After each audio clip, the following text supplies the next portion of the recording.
ndị be anyị bịakwanụ nụrụ ife na-eme na agụrụ ụzọ Igbo. O wee bụ na mama ya unu fụrụ ebe a bụ onye pụtara wee na-eti mkpu n'oke ọnụ wee na-ebe akwa wee na-asị na otu mkpụrụ nwa nwoke ọ mụtara na ụmụ akwụkwọ ndị bịa buru ya. Unu ya afụkwa mama nke ọzọ o wee sị na ụmụ ejima nwoke na-abụ ọ mụtara na ụmụ akwụkwọ ndị bịa buru ya. Nke bụ na mama a na-akọwa na mbọsị ife anụnwa bidoro na o nwere ọrụ ahụrụ n'obodo nke bụ na-eruola ebe ahụ a na-eme na ndị a bụ PDP na ndị a bụ APC, nke bụ na nya bụ ife ebutere ọgụ na mgba wee tie nwa nwaanyị anụ wee tie ebe ahụ. Nya bụ nwatakịrị wee goro ọgwụ wee nata wee kọrọ mami ya ife merụ n'ọkwa ya ka fa nọzikwa n'abalị kọtụ n'ọnụ ụtụtụ ndị nwa wee buru egbe wee buru moto na moto juru ebe niile wee bịa tie aka wee gaburu nwa ya na wee rukwa tata na ọfụghọ nwa ya na ojegokwa ebe niile na ọfụlọkwanụ nwa ya wee na-asị ka ezi ka ụdị ndị a ya esi wee bata n'obodo buru mmadụ. Anyị ama ndọ asị na na-achọ ụmụazị ya achọ. Unu ya bịakwa ka unu gelu mgbe nya bụ ife mere maka na nwaanyị na-akọwa na ife etegokwa aka wee rukwa kịta na ọfụghọ nwa ya na o werugokwa ọkpa jee mmiri jee anwụ na ọfụghọkwa nwa ya na ya chọrọ jọstisi n'isi nwa ya wee na-asị ka ka ya esi bịa buru mmadụ. Ya gwa nne na nna ife onye ahụ mere ka fa marakwa na ife nwa fa mere ndị obodo amara ife ọ ya bụ bụrụ ife dị njọ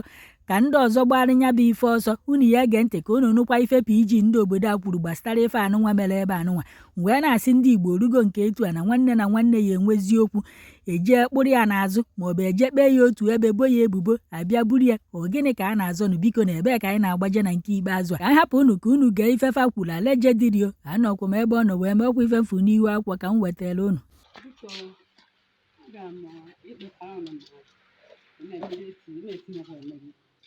O nwere mbọsị ọ batara jiri oge ehihie ibe aga na ndị ụtụtụ aka na bata baa na nwunye gị eru ala amanụhụ so anaghị aka oge dị gata anaghachi mgbede ruwekwana chi igbo ọpụta ebe toten were mechi mfuo mechaa bata kpọọ m ndị a ọsụ nnukwu ihe lekọta nne ya ọsị nne ya nnukwu nye ya mmiri ọ bụrụ ntọtọ chepụta na-achịpụta ọgwụ n'akpa ya n'ojemasịa gị na-eme ọsị m na ha ekiribeghị ibe ntị a na-ebe ọsị m ka ha jere mbọ m ahụ chiama na-akpọ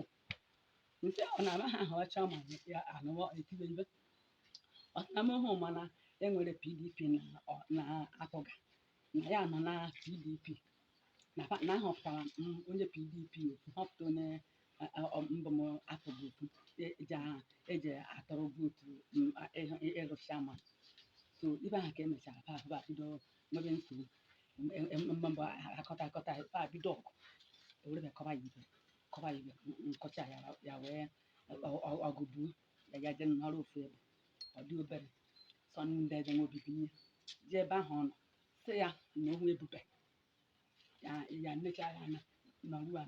obere ya wee nataba nke amaghị ibe nji kpọrọ ka ga amanụ m so oru na eji ndị eti mmechi oru na 19 July 2022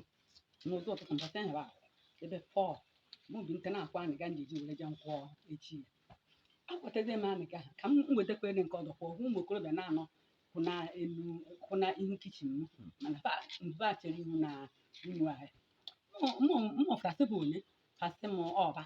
mmapụta ha bido n'isi ife yiri blak ma aka ma mapụta ruo n'ala enweghị onye ọgwụ and ha kpuchikwuru n'ihu so anya kaba ji ahụ m nke na meji anya hụ ama m ndị ahụ enweghị onye mma n'ime fa ncha niile amaghị m na ha ejene gba oge ma oke m na-amụ echi na oke m na ndị be anyị tenti oke m na-acha amụdoro ndị ọzọ abụchana oge ebe ahụ ahụ so oge ibe ha ka a nazi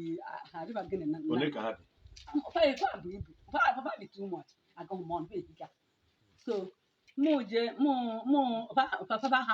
ahụtazine ndị nọ na nọ ndị nọ na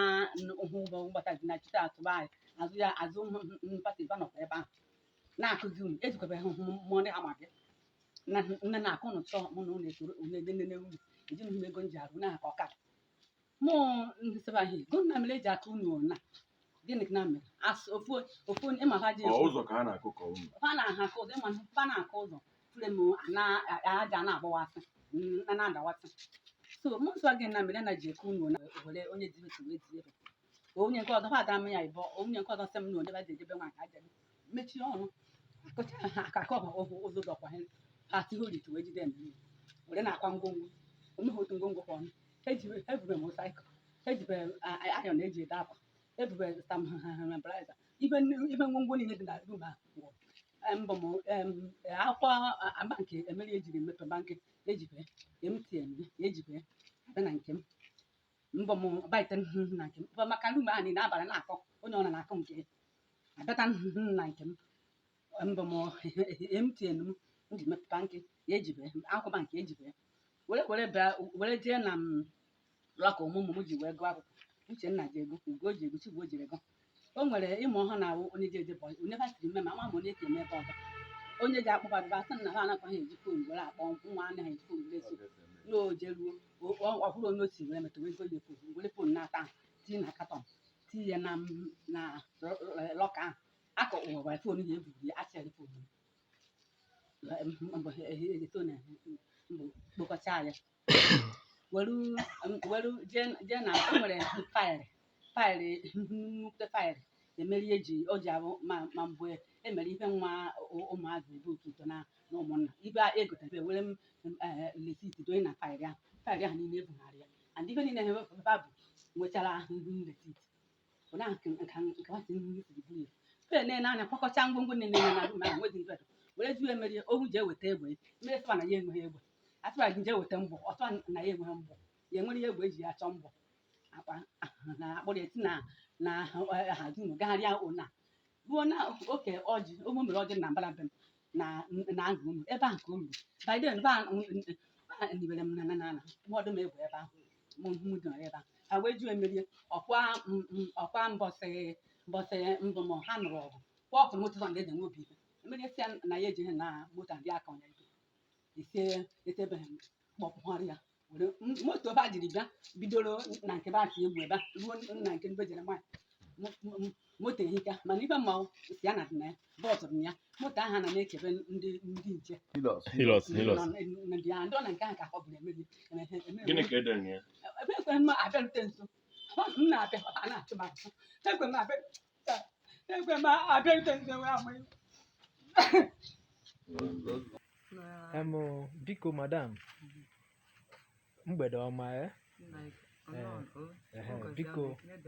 yes anyị bịa sị ka anyị bịa betelụ gị akwa wee jụtakwuo gị ka ife melụnụ si eme because all this while anyị na-anụ ka ọ na-afịọ na Gluzy Igbo platform gbasara ụmụ gị na-abọfa bịara ebe abịa bụrụ n'abalị 3 years ago nke afọ bela anya ruo today anyị sị ka anyị bịa ma mee eziokwu ka anyị marakwa ka o si wee mee biko ewe n'iwe kọwatụrụ anyị ka o si wee mee madam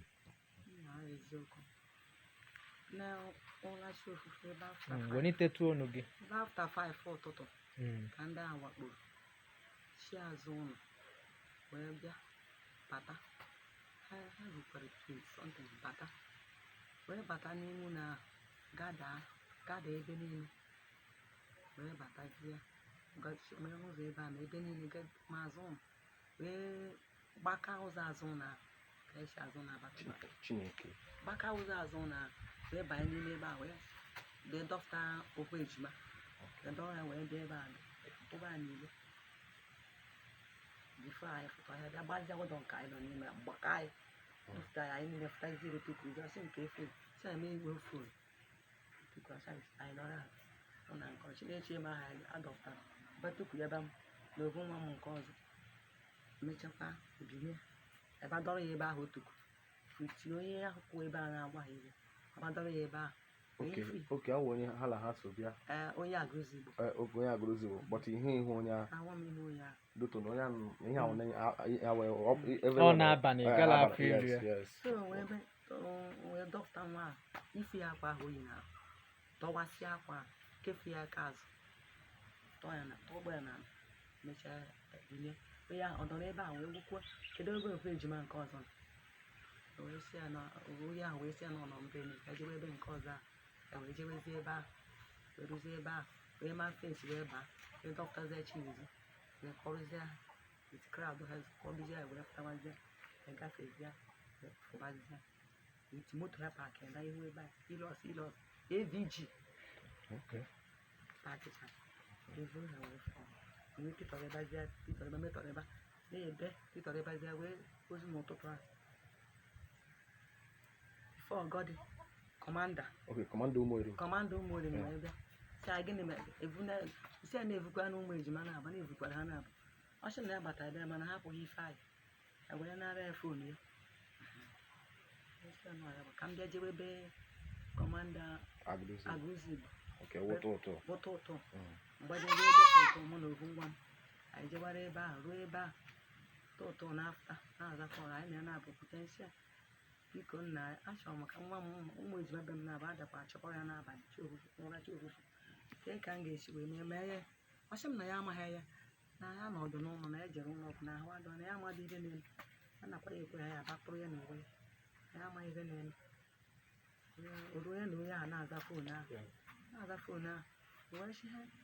na onye ahụ ya na-aza foonu wee sị ya na enwe ihe na-eme na ha emeghị ihe a chọrọ ka eme ya emeghị ihe a chọrọ ime wee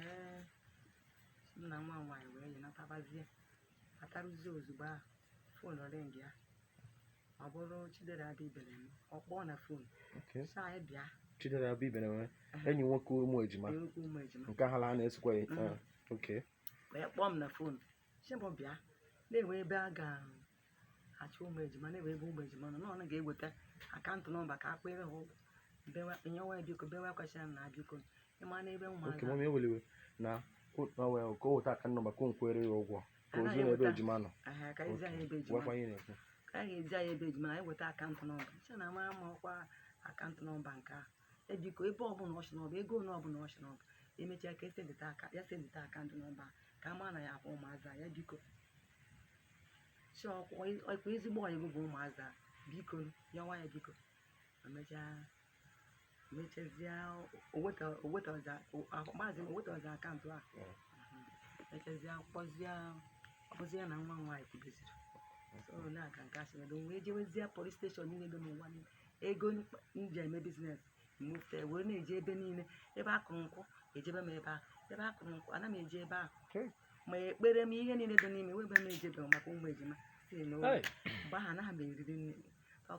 ofe akwa ka m na-eyi wee na-eji atụchọrọ ụmụaza nwaanyị agbata ogbo anyị mana dị ume a na-awụgo ebe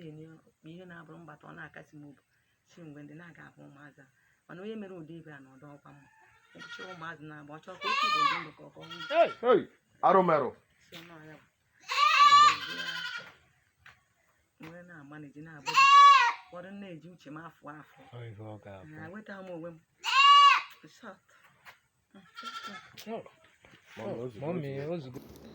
Ndị Agụzi Igbo ekene m unu afọ m bụ Barrister Ugochukwu Adeleje a sị ka m were ohere a gwa ọnụ bụ ndị Agụzi Igbo na okwu ụmụazị a ọ dị very serious ama nọgide n'obodo bịa kpọrọ ụmụazị without ịma ihe ha mere ọ bụrụ na ụmụazị nwere ihe ha si na commit they will be told of their offense the families will be made to know of their offense ọ bụrụ na abịa kpọrọ mmadụ na-eje somewhere a ga-ekwu ebe akpọ ụmụazị eje kedu onye bịa kpọrọ ụmụazị a kedu onye bịa kpọrọ ọkịda ka emere ha egbu edobelu ha n'ụlọ mkpọrọ sigwa anyị ụmụ nwanne anyị mmadụ na-abụbụ ndị ụmụ nwanne m ndị ụmụ Diana so a sị nke m were ohere agwa unu na anyị ga-etinye ọnụ n'okwu a ekwugo ndị mmadụ ekwubego a lot is happening bụ no edit ọ bụrụ na onwe ndị na-achị mebi mere ihe na-achị idozi ya dị ka ha cover ha dị ata sorry you cannot do that we must get to the root of this those involved we know them they must tell us what happened to these children a sị nke m gwa unu daalụnụ ndị Agụzi Igbo the time is now everybody gba onye Agụzi Igbo ga-ekwu okwu anyị ma nnozi na be anyị ihe ọjọọ a na-eme anyị ọ bụrụ maka na azọrọ igwe ndị mmadụ sị na ha emeta ha ka ụmụazị ga-eji wefu ọ bụrụ na mmadụ mara aka ka ụmụazị ga-eji wefu ọ bụrụ onwe ha mesịkwa anyị afọ m bụ Ogbuefi Arinze Former PG Agụzi Igbo onye nlekọta mgbe ochie nke Agụzi Igbo biko achọbeghị m ikwu okwu mana o nwere okwu ya dapụta ya dịka former PG ihe ọrụ na ya ọ bụla alụrụ ana nwaanyị a dị n'onyonyo a onye a na-achọ nwa ya achọ a chọpụtara nnọọ ajadu nwaanyị ka ọ bụ. Nke ọzọ bụ na nwa ahụ a na-asị a na-achọ achọ n'ofu nwa ọ mụtara a tọrọ jewalụ. Agbata obi m ebe a na-asị ya ka ife a na-eti ya sị eze kwufuru ana. Ana m ekwu okwu a dịka fọma PG na-ekwu eze kwufuru ana maka na okenye fụ ife okwufu ọkwa ya na-egbu okenye ekwuzi ya na gburugburu ụmụazị. Ama m ife nwa na ụmụaka ndị ọzọ a na-achọ achọ na ụmụ erim ama m ife a mere ọsọsọ Chukwu ma ife a mere, mana etu esi wetọrọ ha ọ dịghị obi mma. Eche na ọ na-abụ onye zuo oshi maọbụ onye gbuo mmadụ ma onye mee ife ọjọọ ọbụla egbe kpọọ ndị uwe ojii bịa kpụrụ onye ahụ jee kpee ya ikpe dịka ofensi esi wee dị. Iwu Naijiria ekwuo onye mee ife ọjọọ si bịa bulie ga-egbulie ka a ghara ịfụzi anya ọzọ. Enweghị ebe iwu Naijiria kwuru nke a, bụ sọsọ iwu ndị Fulani. Iwu Naijiria ekwughị ebe mma mgbe iwu ndị Fulani ji wee bụzi iwu agụrụzi Igbo. Onye mee ife ọjọọ si buje ya obodo afụdebe gbufuo ya. Ana m ayọ ndị ADU agụrụzi Igbo nze eze na Ọsụọfịa nze ka ịbụ ka unu nebe anya n'okwu a. In consultation with the law enforcement agents to do proper investigation on what actually transpired in this matter. Ọ bụrụ na nwa na ụmụaka ndị ọzọ a na-achọ achọ na ụmụ erim na ha zuru oshi maọbụ ha gburu mmadụ maọbụ na na-eme kidnapping maọbụ na-eme etinye aka n'ife ọjọọ dị iche iche, akpụpụta n'aka site ndị polisi kpụpụta ha n'ụlọ ikpe kpee ya ikpe dịka njọ ha si wee dị. Maka mụ ebe m fụrụ iwu Naijiria kwuru na onye mee ihe ọjọọ si kpọrọ ya aghara ịfụzi anya. Ama m nwaanyị a mana testimony ya na-agbawa m obi. Ajadu nwaanyị otu nwa o ji were azụ ajụrụ ha nwa ka mmadụ na-eku ume mụtara nwa bịa gobie ndị mmadụ abịa tọrọ ya n'ime nderi tọrọ ya jewalụ ofu nwa ọ mụtara o ji aza nne. Onye mere ife enwere ike ọ bụrụ na ọnụgo nwaanyị, nwere ike ọ bụrụ na ọnụbe, nwere ike ọ bụrụ na ọ mụtago nwa, nwere ike ọ bụrụ na ọ mụtabe. Ọ bụrụ na ọ mụtago nwa, ebere na-emere m onye tiri aka n'ụdị ife dị etu a. Ọ bụ onye mba, ọ bụ onye agụrụzi Igbo. Ọ bụ onye mba, ọ bụ onye agụrụzi Igbo. Obe ya achọkasị onye bụ ọ bụrụ onye agụrụzi Igbo tinye aka n'ife dị etu a. Ofufu ofu mkpụrụ nwa nwa ajadu nwaanyị mụtara. Ee, etu a ka m kwudebere. Now, the authorities of the town should wake up and do proper investigation through the police and find out what actually happened. Ọ bụrụ na ụmụazị were ebe ha kọmiti ejide ha ebe ahụ achọpụta. Ọ bụrụ na o nwere ihe mere akpụpụta n'ụlọ ikpe kpee ha ikpe. Ọ bụkwa na ikpe ama ka atọhapụzi ha anata ha. Anụrụ na ife a mere emego sinsi afọ one ma one gara aga. Egbude ya aka. Onye bara afọ bara eze kwufuru ana ana agụrụzi Igbo ka m na-ekwufu ebe a dịka fọma PG. Ana m ekwufuru ana agụrụzi Igbo na-akwa arụ ka ọ bụ. Abụghị njirimara agụrụzi Igbo dị ife a. Ife abụghị njirimara agụrụzi Igbo. Ekwukwe nya ọzọ ụdị omume abụghị njirimara agụrụzi Igbo na-alụkwọ nwa n'azụ ya bụ emesịa eme gịnị olechi osibe. Alụ ji abụọ olecha ome gịnị osibe. Maka mgbe o ji esi enwere ike na-eti na makwa ife na-eme gị mana ọ gị mere onwe gị. Nya onye ọbụla aka dị na nwa ọ dị ndụ aka dị ndụ ma ya nwe ma nke ụmụazị ejimara ndị ụmụ erima a na-achọ achọ. Unu ejekpagharị ebe mana aka na ndụ adịghị ha ndụ ka eje tọpụ ha na-agbụ. Ọ bụrụ na anwụ anwụ unu ekwuo na ha egbuo na ha. Ịbịakwa unu agwa ndị nwe mmadụ na anwụ anaghị unu agwa unu ihe unu ji eme ka unu wee dị free ka ezinụlọ wee dị free. a generation will be free from this abomination. Eme n'ọfụ ana m asụ ọfụ dịka kwama PG agụrụzi Igbo alụ emere n'obodo nchere alụ na-esikarị nkakwu ka ọ bụ ndị mere ga-eme atonement ime atonement public atonement anyị mere ife a biko a na-agụrụzi gbaghara na anyị anabe nwaanyị a nwa agbajajọdị nwaanyị a gbaghara na anyị public atonement emeghị ihe. I wonder what will be your fate. I'm afraid your fate hangs in the balance. A na-ekwu na-agba afa mmadụ ka a na-agbagasị ebe a. And ndị agha na-agba ụfọdụ ka dị ndụ ụfọdụ adọghịzị ndụ. Ndị agha dị ndụ, they should talk. They should come forward and talk. Clear themselves. Etu esi eme.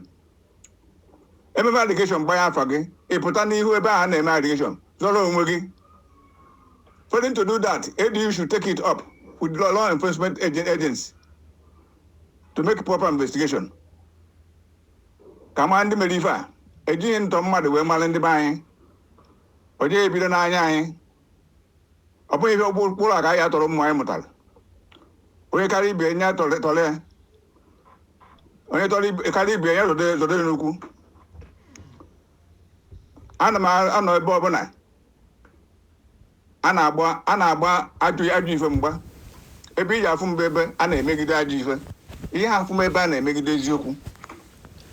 ebe eziokwu dị ka nna akwụ so a chọrọ nka eme investigation chọpụta nke bụ eziokwu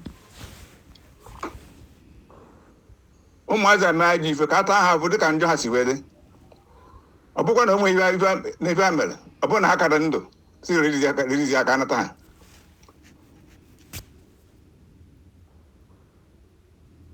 Ndị a na-agba agbapụta kwa okwu wee na ịma anya ife mere maọbụ ịma anya ikwuo ịzọrọ okwu ịgbasịsị akwa okwu gị na aja a na-agụrụzi Igbo wee na ịma anya ife mere ma ụmụazị a ikwu ha ịdịgo free ịgbasịsị ụkwụ gị ebe ọ bụla ịzọrọ okwu na-agụrụzi Igbo maọbụ bego maọbụ na mbara akpụ maọbụ ụmụ oyi maọbụ taa ahụ ọrụ agụrụzi ebe ọ bụla ị nọ ekwuru